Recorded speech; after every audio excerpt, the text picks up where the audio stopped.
100가지 문제를 가지고 있다. 상관없어요. 왜 100명이 100가지 문제를 가지고 있는데 한 얘기만 하십니까? 그래도 상관없단 말이에요. 전부 다 100가지 문제를 다 해결하는 답을 얘기를 하는 거라니까요. 그래서 이것을 법화경에서 사람들은 자기마다 저마다의 근기가 다르고 문제가 달라서 뿌리가 얕은 나무도 있고 뿌리가 깊은 나무도 있고 작은 풀도 있고 뿌리 깊은 소나무도 있듯이 사람들의 근기가 다 다르다. 뿌리가 다 다르다. 자기 내면에 뿌리 내린 것도 다르고 괴로움의 크기도 다르고 또 부처님 법문을 이해하는 수준도 다 다르다.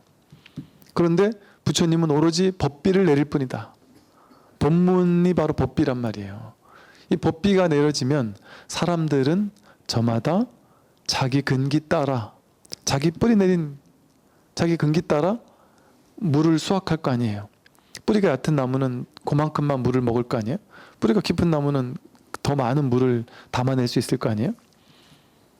이처럼 그렇게 하는 걸 통해 각자 자기 문제를 다 해결해 버린다는 거죠.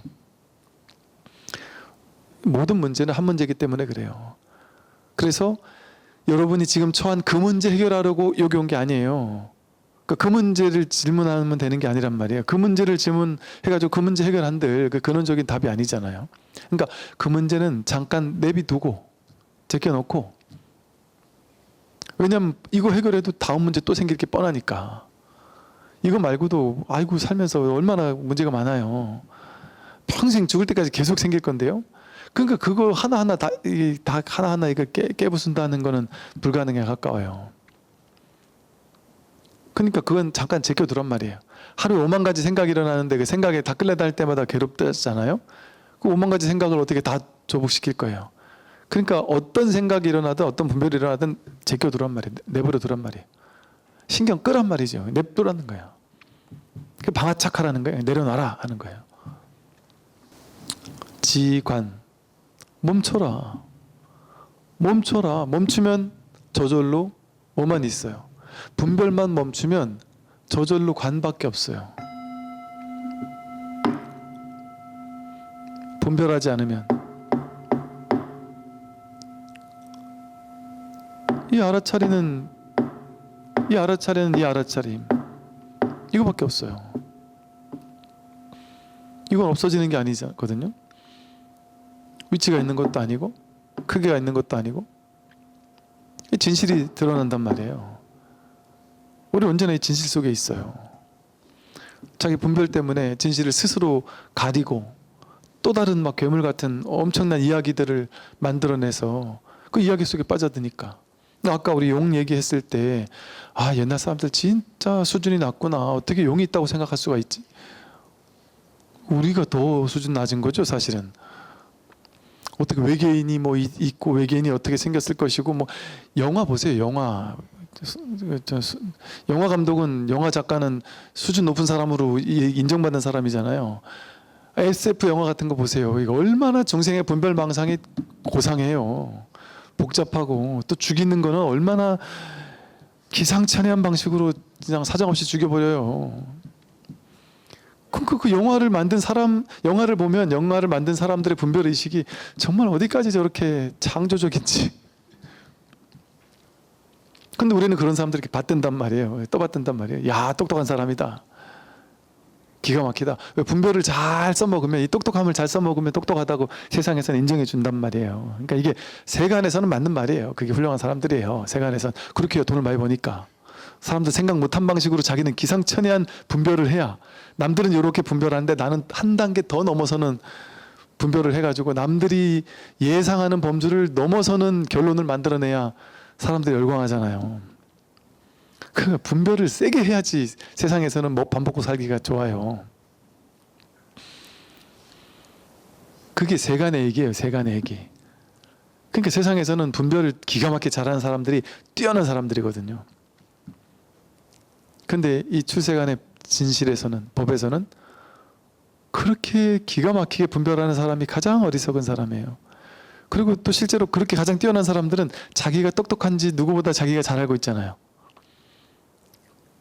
아상에 완전히 사로잡혀서 자기는 잘났고 나머지 사람들은 어리석다고 생각하는 거예요.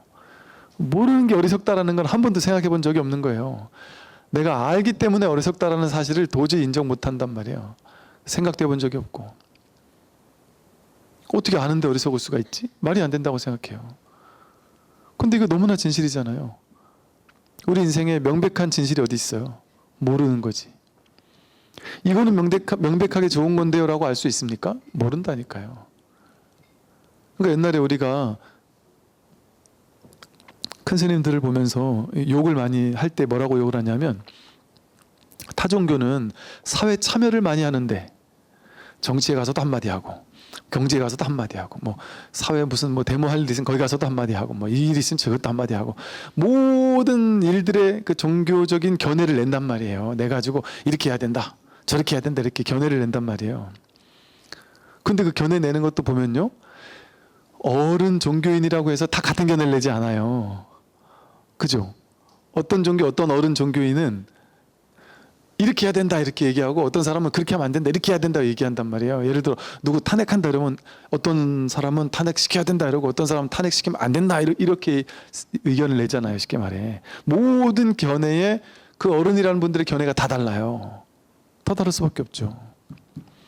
그런데 불교에서는 옛날에 성철 스님 같은 분, 저 해인사 저 산내 암자에서 내려오질 않았잖아요. 심지어 대통령이 가가지고 스님 한번 만납시다 해도 대통령도 만나러 안 내려왔단 말이에요. 그러니까 그냥 산골짜기만 있으니까 그때 많은 그 뭐랄까, 쉽게 말해서 식자층, 뭔가 똑똑한 사람들이 다들 뭐라 했느냐면, 불교는 사회 참여 정신이 없다, 너무 사회를 무시한다, 타종교 봐라, 이렇게 직접 막 성직자들이 직접 온갖 사회 문제 뛰어들어가지고 거기서 그걸 하나하나 하려고 우리들 사이에서 들어와가지고 직접 우리와 함께 하지 않느냐 이렇게 얘기한단 말이에요.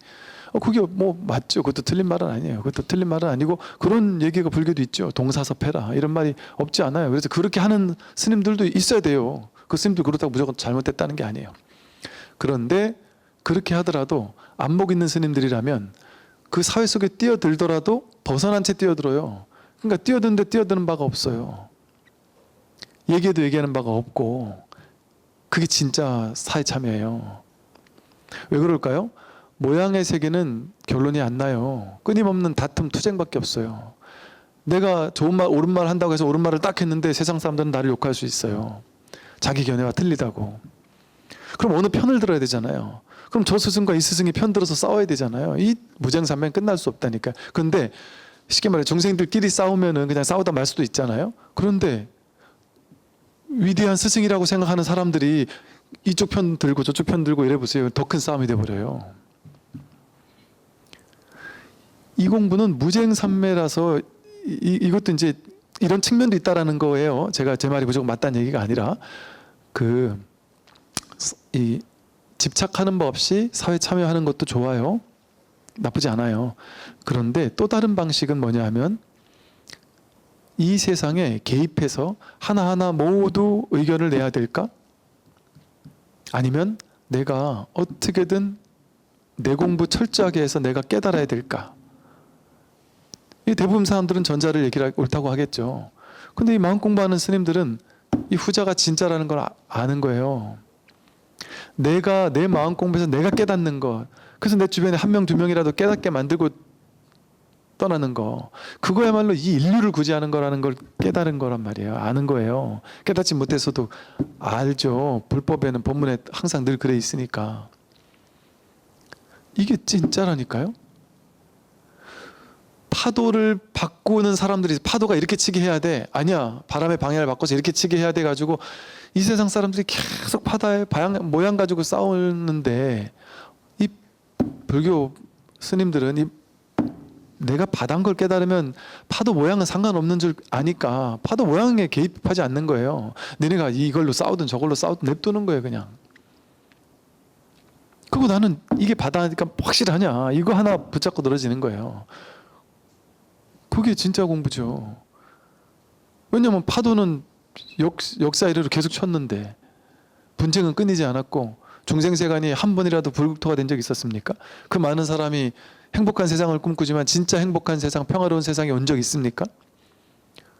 온 적 있다 하지만 그 평화로운 세상을 가져온 사람들이 머지않아 자기가 개혁의 대상이 돼버려요. 그 사람들이 더 큰 나쁜 짓을, 그래서 뭐 호메로 막을 거 뭐 가리로도 못 막다 이러듯이 이 사람 끌어내리면은 행복한 세상이 오겠지 해서 그 임금을 딱 끌어내리고 나면 더 나쁜 놈이 와가지고 더 나쁜 짓을 하는 사례가 인류 역사에 얼마나 많았어요. 중생들의 분별은 다 50보 100보 거기서 거기여서 그거 훌륭한 임금 만들어 놔 보면 뭐해요. 몇십 년 있다가 또 죽거나 할 건데. 그러니까 이게 이 근원적인 공부를 해야 된다니까요. 그러니까 이게 사회 참여 안 하는 게 아니고 진정한 사회 참여라는 거예요. 부처님이 출가할 때 부모 자식 버리고 아내 버리고 출가한 것 같잖아요. 그럼 유교에서 그렇게 얘기해. 불교는 효도 모르고 말이지 가족을 버리는 종교다 이렇게 생각해요. 아니에요. 명백하게 아니에요. 진정한 효가 뭔지를 명백하게 깨닫게 해주는 게 불교예요. 진정한 가족 사랑이 뭔지, 부모님을 사랑하고 아내와 남편을 사랑하고 자식을 진정으로 사랑하는 게 뭔지를 명확하게 깨닫게 해주는 게 불교예요. 부처님은 집을 떠난 게 아니에요. 부처님은 집으로 진정으로 돌아오기 위해서 임시로 떠난 거고요. 또 석가족을 버린 것도 아니고 아버님을 버린 것도 아니에요. 이들을 지금 버리더라도 근원적으로 이들을 구제해 줘야 되겠구나. 이들을 지금 내가 왕이 돼가지고 석가족을 잘 지킨다 할지라도 이거 깨닫지 못하면 석가족뿐만 아니라 일체 중생이, 우리 가족들 모두가 결국에는 늙고 병들고 죽고 나고 죽고 괴로움 속에 허덕이는 게 뻔하구나. 내가 생사해탈을 해서 지금 당장 석가족에서 나를 원망하고 임금이 나를 원망하고 하더라도, 내 아내가 자식이 나를 원망하더라도 내가 일단 잠시 떠나가서 진정 깨달음을 얻고 와야 되겠다, 오기 위해 간 거라서 간 바가 없어요. 그러니까 부처님이 깨닫고 나서 했던 일이 천상세계 올라가서 어머님을 구제했다 이러잖아요. 어머니께 법문을 설하셔가지고 어머님을 구제하고 내려왔다 이런 얘기 있잖아요. 그리고 수많은 제자들을 데리고 석가족을 방문해서 다 흩어지게 해서 석가족에 있는 수많은 사람들을 출가하게 만들었어요. 또 심지어 부처님께서도 석가족의 왕족들, 왕자들 꽤 여러 명을 출가시키고. 왜? 그게 목적이었으니까. 출가가 목적이었던 게 아니에요. 공부시키기 위해서 깨닫게 하는 게 목적이었단 말이에요. 그런데 그 당시의 조건에서는 부처님 법문을 들어야 깨닫는데 부처님 법문을 쫓아다니지 않으면 못 깨닫잖아요. 인터넷이 없으니까. 헬로부터 TV가 없고 목탁소리 유튜브가 없잖아요. 어떤 말이에요 그런 게. 그리고 마침 그러기엔 좋은데 그러기 위한 좋은 조건들이 그 당시에 있는 사회적 시스템이 있었단 말이에요. 사문이라는 출가 시스템이 있었단 말이에요. 저런 시스템을 우리도 그냥 임시로 써먹어도 좋겠다. 그 당시 그게 최선이었단 말이에요. 그러니까 지금으로 왔을 때는 여러분이 출가해야 되는 거예요. 어떤 출가냐? 지금 출가한 거예요 다. 제가 보기에는 그 어떤 스님들 못지않은 출가자라는 생각을 해요. 다 출가자예요 정말. 왜? 그 발심을 보면 그 어떤 출가자 못지않은 발심이 되어 있는 걸 많이 보거든요. 와, 저렇게까지 발심이 될 수 있다는 게 좀 충격적으로 놀라워요. 제가 불과 5년 전까지만 해도 상상도 못했던 일이 벌어지는 거예요. 제가 신도님들은 한계가 있어서 마음 공부에 이렇게까지 발심은 못할 거야 라고 생각했거든요. 왜? 여태까지 세상이 그렇게 가르쳤으니까. 그리고 기존엔 그랬어요. 근데 왜 그랬는지 아세요? 우리 20년 전, 30년 전에 깨닫겠다는 공부 안 했잖아요. 왜 안 했어요? 너무 명백해요. 저부터도 안 했어요. 왜 안 했는지 아세요? 여러분도 똑같을 거예요. 그때는 왜 안 했을까요? 어떻게 깨닫는지 모르고 진짜 깨닫는 게 있는지도 모르고 진짜 깨달을 수 있는 건지 없는 건지 증명해 주는 사람도 없고 이끌어 주는 사람도 없고 진짜인지 아닌지 몰랐단 말이에요. 그리고 주로 들은 얘기는 열심히 기도하고 수행하면 몇 생 갈고 닦다 보면 성공공덕이 지어져서 나중에 깨달을 수도 있고, 보살님들 같으면 어때요? 이번 생에 복이나 많이 짓다 보면 다음 생에 남자로 태어나가지고 공덕을 또 몇 생 남자로 태어나서 짓다 보면 그때 돼서 이제 또 출가자가 되어가지고 그러니까 이게 몇 생을 갈고 닦아야 되는데 지금 뭐하러 그 열심히 해요? 몇 생을 해야 될 건데. 딱 그런 생각이 드니까 이 열심히 할 마음 자체를 안 냈죠, 아무도. 근데 이게 부처님 말씀이 그렇게 뭐 세세생생 갈고 닦아야 되고 기도부터 시작해가지고 백일기도 몇 번을 하고 나면 이제는 뭐 신묘장구 대다라니 뭐 몇만 독을 하고 절 수행을 막 몇천 배를 매일같이 하고 허리 부러지라고 하고 앉아가지고 막 10시간 좌선을 하고 온갖 수행을 갈고 닦아야만 된다 이렇게 얘기를 하니까 하다가도 그만둔단 말이에요. 지쳐 나가 떨어지고 신심 있는 분들조차. 근데 부처님 말씀이, 선사스님들의 말씀이 거짓말이 아니었구나, 정말이었구나, 이게 되는 거구나, 이 금생에 되는 거구나, 잘하면 그리 오래 걸리지 않을 수도 있는 공부구나, 마음만 있으면 되는 공부구나, 직장 떠날 필요 없구나, 가족 버릴 필요 없구나, 이 법을 가까이 하면 되는 거구나. 법비가 내리고 있잖아요 지금. 그 당시는 부처님이 계신 주변 마이크가 없었으니까 이 목소리가 가 닿는 주변에 있어야지만 법비가 내렸잖아요. 부처님 당시는. 그러니까 어쩔 수 없이 이 깨달을 사람들을 모아가지고 이 자리에서 깨닫게 해가지고 이제 보내가지고 나 대신 법문 전할 사람들이 있어야 되는 그 시스템을 만든 거예요. 그게 출가제도였던 거예요. 부처님 혼자 다 못하니까 제자들을 가까이서 가르쳐가지고 보낸 거죠. 근데 이제는 그 시스템이 필요가 없잖아요. 온라인으로도 다 어디서든, 전 세계 어디서든 들을 수 있잖아요. 그러니까 지금 같은 세상에서는 발심하는 사람이 출가해요. 그리고 그거는 제 말이 아니라 불교 경전에 그렇게 나와요. 심출가라는 말이 나와요. 심출가가 진짜 출가다. 그리고 뭐 우리나라 서산 스님이나 원효 스님 같은 분들만 해도 승복 입은 도적대들이 판을 치고 날뛰고 있다 뭐 이런 얘기를 한단 말이에요. 그런 사람들은 공부인 아니다 이렇게 얘기를 한단 말이에요. 왜? 발심을 하지 않았으면은 그건 진정한 공부인이라고 하기가 어렵겠죠. 출가라고 하기 어렵겠죠. 그러니까 이거는 출제가와 상관없는 거죠. 진짜 내가 이 공부에 대한 간절함이 있느냐. 그러니까 여러분이 마음 공부라는 말은 뭐냐? 마음으로 하는 공부예요. 법문이 좋으면 더 빨리 깨닫고 안 좋으면 좀 이럴 수도 있죠, 어느 정도. 그런데 그보다 더 중요한, 더 먼저 1번은 자기 자세예요. 듣는 자세. 내가 정말 간절하게 이 진실을 깨닫고 싶으냐. 그리고 또 이제 왔다 갔다 하는 분 있잖아요. 왔다 갔다 한다고 느끼는 분들 있잖아요. 긴가민가 하고 내가 깨달은 게 맞나 아닌가 싶기도 하고.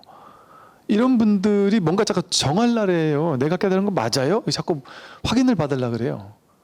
그럴 필요 없어요. 왜 그럴 필요 없느냐면 맞고 틀리고 상관없어요.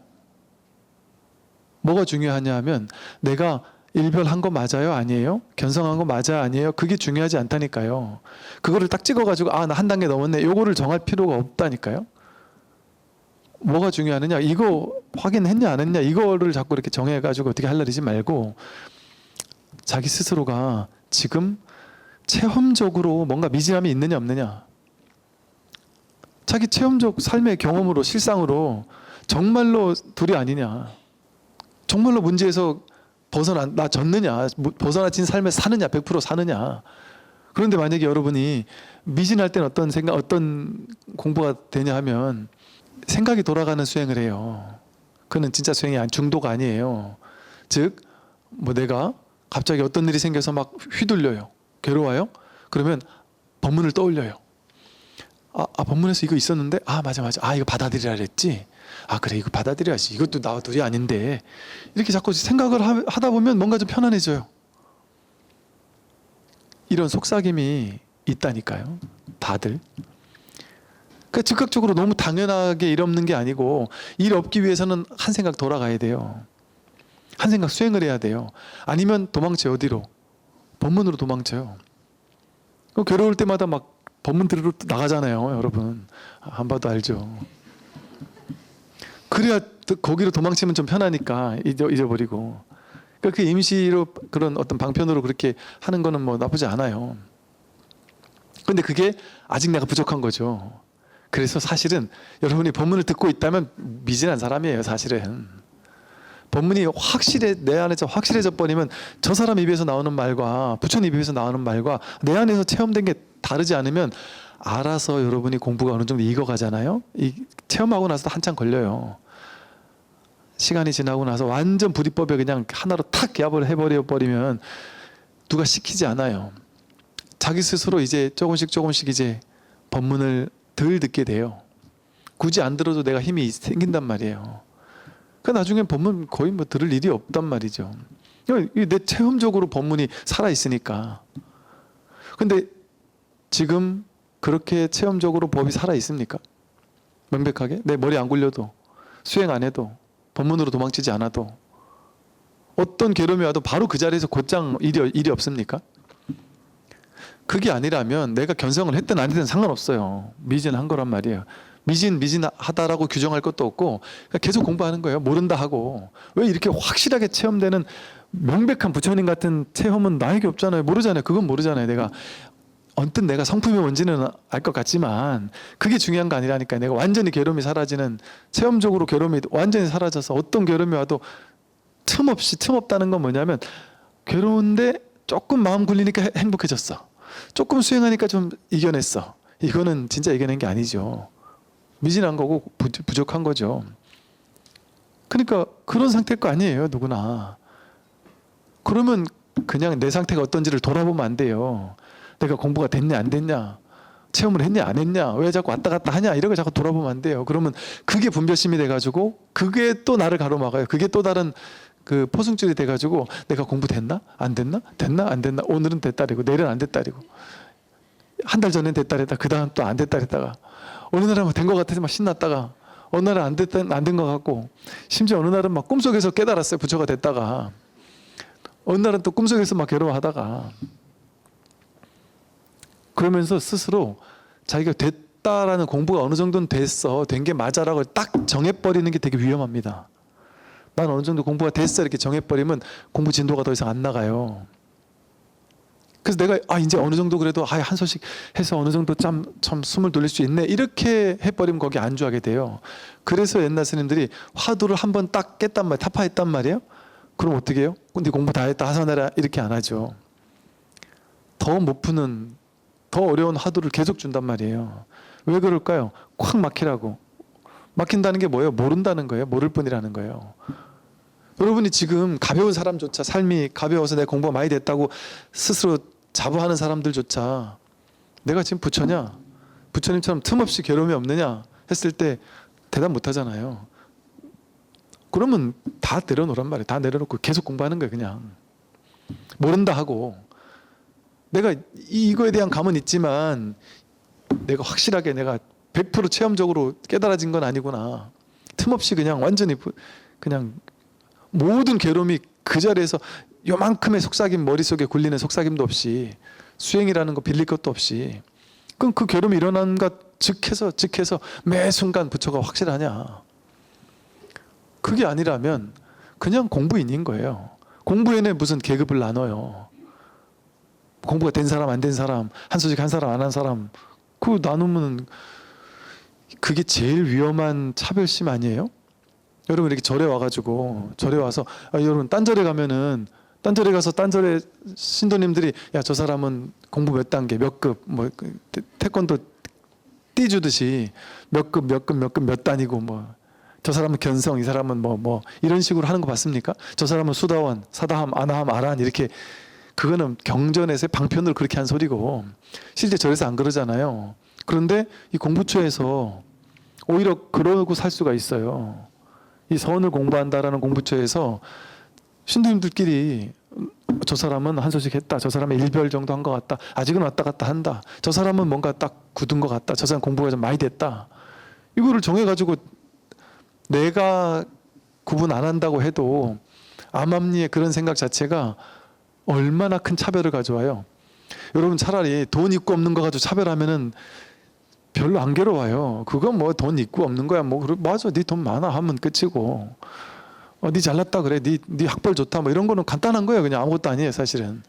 그런데 같이 이렇게 열심히 공부하던 친구가 야 난 깨달았는데 니는 못 깨달았냐, 이렇게 돼버리면 이게 얼마나 충격이에요, 이거. 이게 얼마나 얼마나 얼마나 큰 이게 계급이에요. 계급이 있는 건 불교가 아니에요. 그러니까 전부 다 공부인이지, 공부하는 사람이지, 공부되고 안 되고 어디 있어요. 저도 마찬가지죠. 저도 제 스스로 미진함을 안다니까요. 물론 이런 게 있어요. 미진함 있어요, 현실에선. 그러니까 틈이 있어요.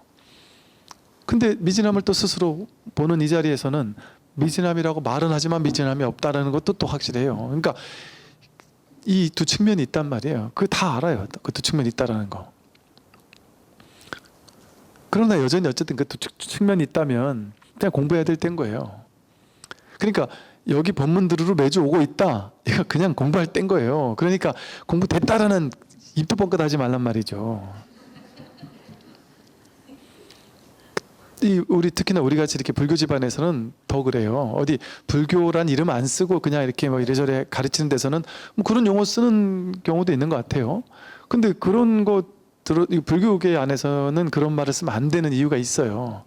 불교계에는 견성, 일별이라는 용어가, 깨달음이라는 용어가 너무나 오염이 돼 있어요. 과장이 돼 있어서 여러분이 어느 절에 가서 나 깨달았어, 나 견성했어라는 말 한마디 함과 동시에 여러분은 미친 사이코거나 아니면 누군가에게 미친 사이코로 전락하거나 아니면 누군가에게 다가가기 힘든, 범접하기 힘든 어떤 부처 같은 존재, 그 사람 상 속에, 머릿속에, 이미지 속에서 부처는 이런 존재야라고 상을 만들어 놓은 그 사람, 그 상과 동일시되는 존재로가 돼야 된다고 생각해요, 사람들이. 그럼 여러분 자신 있습니까? 많은 사람들 앞에서 내가 그 사람 머릿속에 들어있는 부처 역할 할 자신 있어요? 못한다니까요. 부처님이마다 못해요. 사람마다 부처 상이 다 다르기 때문에. 어떤 사람들은 부처님은 옛날 어디 미얀마가 공부 많이 한 분들은 미얀마 스님들처럼 법문을 해도 마하 바냐 이러면서 천천히 사띠 하면서 법문으로 하는 분들 계셔요. 속 터지게 바쁜 시간에 길을 걸을 때 저 끝에 저까지 오는데 한 5분 걸리고 삼배하는데도 한참 걸리고 앉아있는 사람들 숨 죽여가지고 그거 쳐다보고 있는 거예요. 참. 그걸 보고 감동받으면서 저게 도지 하는 사람은 어때요? 여러분 견성하고 나면 그러고 살 수 있어요? 직장 늦었는데 그냥 한 발 사띠하면서 직장 갈 수 있냔 말이에요. 그 상을 못 맞춰요. 내가 그 상을 내면은 공부가 안 돼. 공부에 방해가 돼서 이런 말 하는 거야. 공부에 방해가 된단 말이에요. 내가 공부됐다 하는 그 상이 내 공부를 방해해요. 그래가지고 진짜 공부가 딱 돼서 공부 끝났다 하면 그 사람은 더 공부됐니 안 했니 하는 생각이 없어요. 내가 깨달았냐 안 깨달았냐는 생각도 없고 건강하게 그냥 사는 거지. 괴로움 없이 그냥 사는 거죠. 이 용을 항복시킨 바로와 호랑이의 싸움을 말린 석장, 두 갈래 여섯 꼬리가 쩌렁쩌렁 울린다 그랬어요. 석장이 이제 우리가 석장을 어디서 보냐면 지장보살님이 이렇게 석장을 들고 계시잖아요. 지장보살님 손에 탁 들고 있는 거 있죠. 그죠? 주장자 같은 거 하나 들고 계시잖아요. 그죠?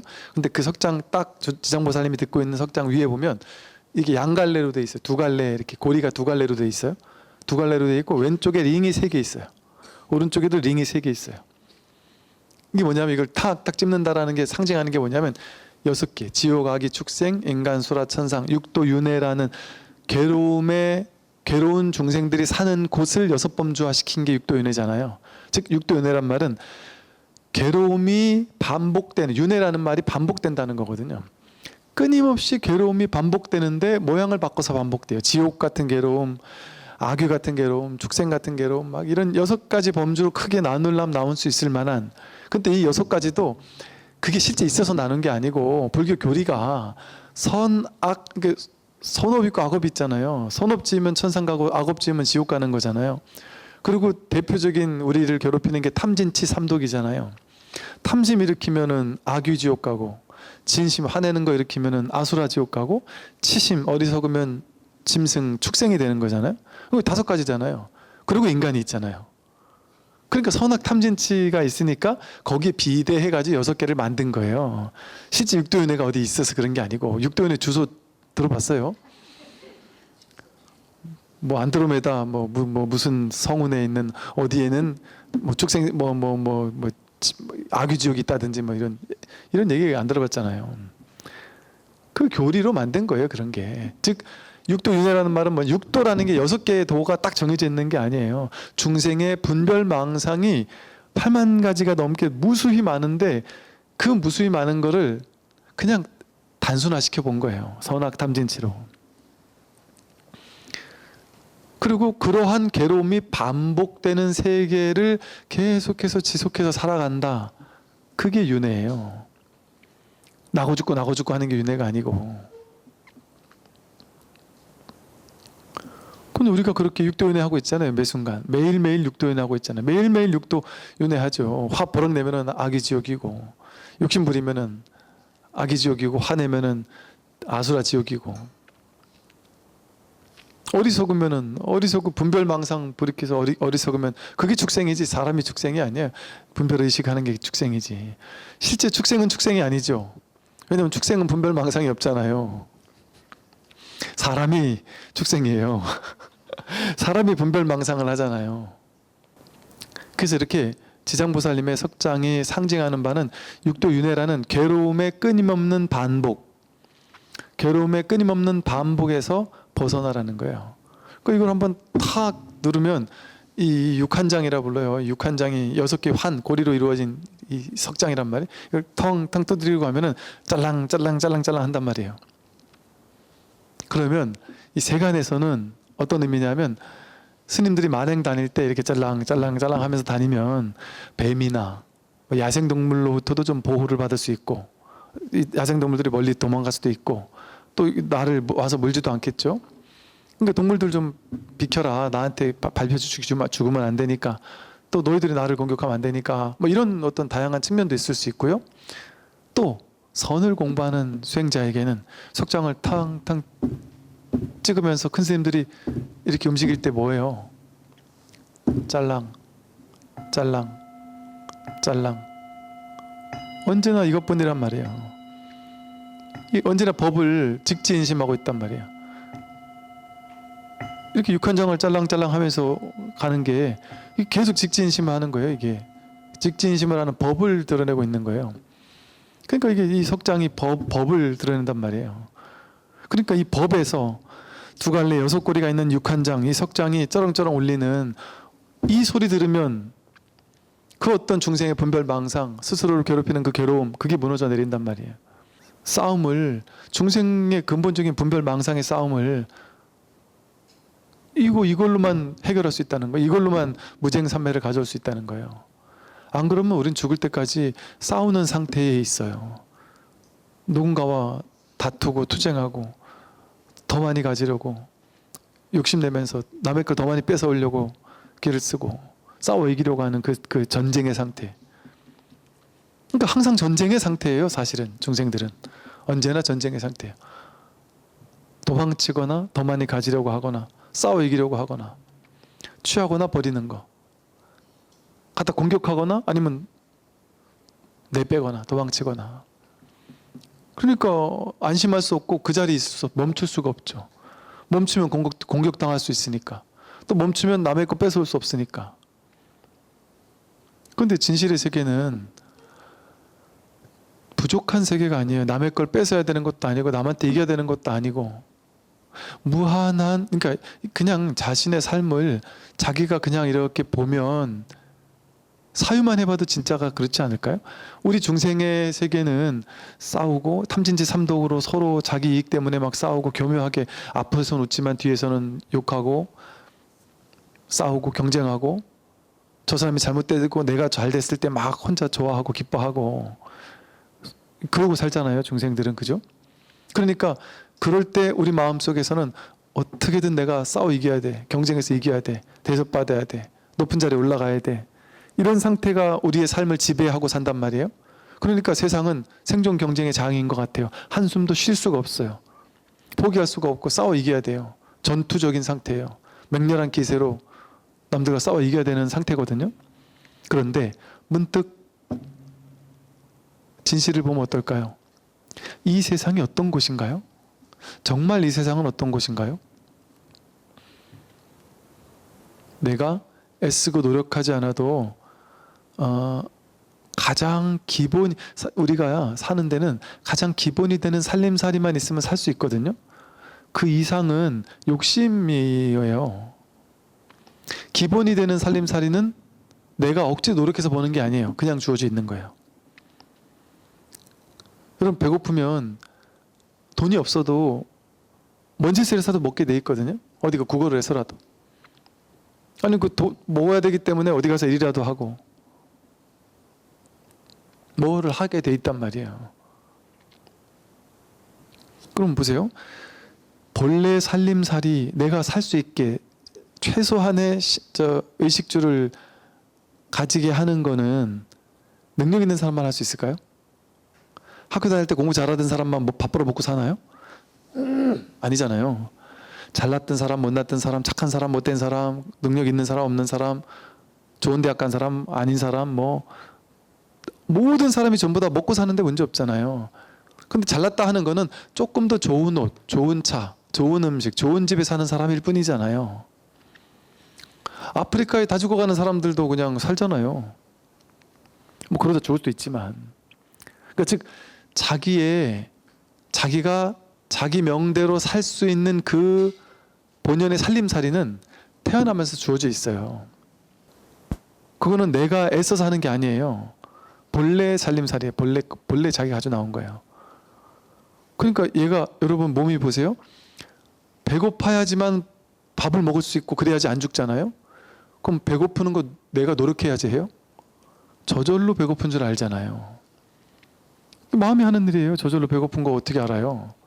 근데 여러분 신기하게 아무리 맛있는 게 많아도 몸이 아프거나 이러면 어때요? 저절로 먹기 싫어지죠. 그러니까 저절로 음식이 아무리 많아도 안 먹죠. 누가 해요? 나는 그렇게 못해요. 나란 아상이나 에고는 아무리 몸이 아파도 몸에 좋다라는 거 있고 별로 먹어보지 못하던 귀한 거 있다라면 기를 쓰고도 먹고 싶을 거예요. 근데 저절로 안 먹어지는 게 왜 그래요? 이 법의 힘이 더 커서 그래요. 자기 생각을 법이 통제한다니까요. 이게 살림살이기 때문에, 본래 살림살이기 때문에 얘를 살려야 되는 게 먼저거든요. 살림살이가. 그러니까 얘를 안 먹게 해요. 그 안 먹게 하는 건 누구냔 말이에요. 그 가장 기본적인 살림살이를 하는 거는 내가 아니에요. 여러분 운전하고 가면 내가 노력해서 조심해서 운전하면 교통사고 안 나나요? 이거 법계에 달린 것 같지 않아요? 우주 법계가 나를 죽이려면 아무리 노력을 해도 죽을 수 있어요. 근데 내가 아직 죽을 때가 안 되면 졸다가도 눈 떠보니까 이거 내가 뭔 짓이야 하고 다시 돌아올 수 있어요. 안 죽을 수도 있어요. 그런 측면도 있다는 거죠. 이렇게 본래는, 우리의 본래 생명은 우리를 그냥 가만 냅둬도 알아서 살리고 있어요. 기본적인 삶을 알아서 하도록 얘가 다 끌고 가고 있단 말이에요. 숨 내가 쉽니까? 노력해야 하십니까? 저절로 얘가 숨 쉬고 있잖아요. 이 숨 쉬고 있는 이놈이 자기지요. 그러니까 여러분 본문 듣고 있었는데 이 생명이 알아서 숨 쉬고 아까 점심 먹은 거 알아서 얘가 소화 다 시키고 있잖아요. 이게 진짜 살아있는 생명이거든요. 이게 핵심이란 말이에요. 근데 이 핵심적인 이거는 관심이 없고 이 위에서 이제 부수적으로 있어도 그만 없어도 그만인 거. 기왕 밥 먹을 거 좀 비싼 밥 먹고 싶어. 기왕 차 탈 거 좀 비싼 차 타고 싶어. 기왕 돈 버는 거 좀 나중에 노후 이후까지 내 자식까지 뭐 무슨 저 자식 건너 손자까지 내가 대대로 부자가 되게 만들 돈을 다 모아놓고 죽을 거야. 뭐 그렇게 생각을 하면 그 생각에 사로잡혀가지고 계속 그 생각이 딱 목표 정해놓은 그걸 향해서 쫓아가는 삶을 살게 되죠.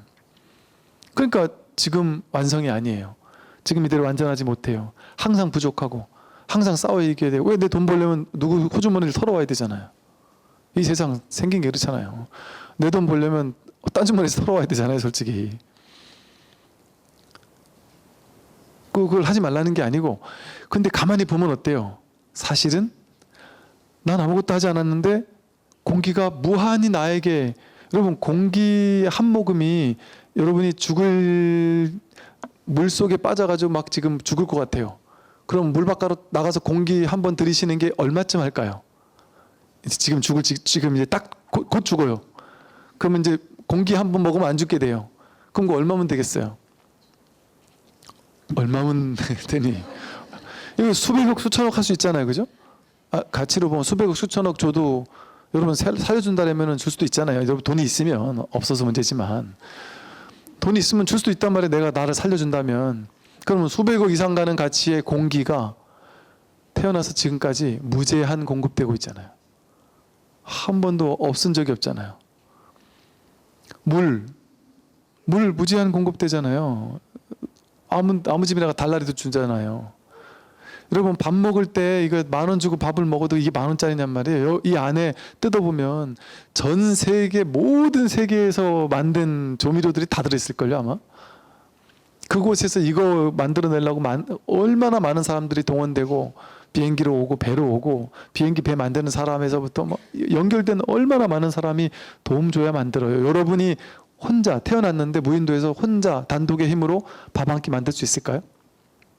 차 한 번 탈 수 있을까요? 옷 하나 만들 수 있을까요? 못 하잖아요.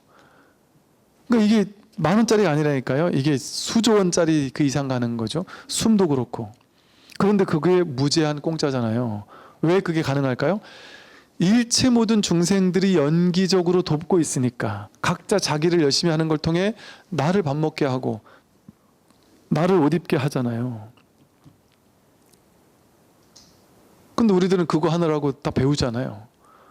돈 버는 거 배워야 되잖아요. 밥하고 옷 입고 하는 거 배우잖아요. 근데 짐승들의 세계는 어때요? 집 짓는 거, 뭐 먹어야 되는지, 의식주, 짐승들은 학교 안 다녀거든요. 집 짓는 거 건축과를 안 나와도 집 다 줘요. 요리사가 뭐 셰프가 아니어도, 엄마가 아니어도 집 앞 지가 뭐 먹어야 되는지 다 알아요. 심지어 자기가 의사가 아니고, 의사가 없잖아요. 새 의사가 없잖아요, 따로. 그런데 짐승들은 몸이 아프면요, 평소에 안 먹던 것을 먹는다 그래요. 안 먹던 풀들을 먹거나, 그거를 연구해 가지고 약제를 개발하고 그런 것도 많이 하거든요. 걔는 왜 가능할까요? 머리를 안 쓰니까 본래의 기본적인 의식주, 이게 자기 생명이잖아요. 자기 생명은 타고난 거거든요. 이게 자기 본성이라서 그래. 본래부터 타고난 거라서. 그러니까 짐승들이 엄마가 아니에요. 타고난 본성이 임시로 자기 배에서 나온 애한테는 당분간 모이를 갖다가 입에 넣어주게 돼 있어요. 그냥 시스템이. 그러고 나서 애가 이제 지 혼자 먹을 때 되잖아요. 그러면 쌩을 깐다고요. 짐승 세계에서는 엄마 자식 없어요. 그때는. 그냥 독립하는 거예요. 그냥 얘네가 이제부터 내 발 떨어졌으면 죽든 살든 상관이 없어요. 그 거북이가 알을 낳고 나서 그 수많은 알이 바다로 내려가면서 반 이상이 다 먹이가 돼 죽는다잖아요. 그거 다 아는데 엄마가 거북이는 가만히 있는단 말이에요. 그 다음부터 내 게 아니에요. 얘네가 내 게 아니에요. 그게 법이죠. 이렇게 본래 우리는 이렇게 태어나면 학교 안 다녀도 되는 거예요, 사실은. 근데 우리는 왜 다녀야 돼요?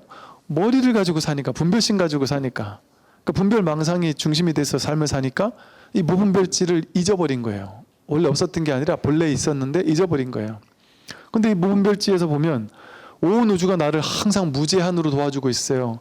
끊임없는 사랑과 자비를 온 우주법계 전체가 나에게 베풀고 있어요. 이 세상은 오로지 그냥 하나의 자비 하나가 물결치는 새예요. 사람들이 길을 걷는 것도 자비예요. 나를 돕는 자비예요. 숨 쉬는 것도 자비예요. 자동차가 쌩 하고 지나가는 것도 자비로움이에요. 온 우주 전체가 나름의 자비로움을 가지고 나를 이렇게 살리고 있는 곳이란 말이에요. 생존 경쟁의 장이 아니고 무한한 자비로움의 장이란 말이에요. 이게 진정한 지혜죠. 오늘 여기까지 말씀드리겠습니다. 수고하십시오.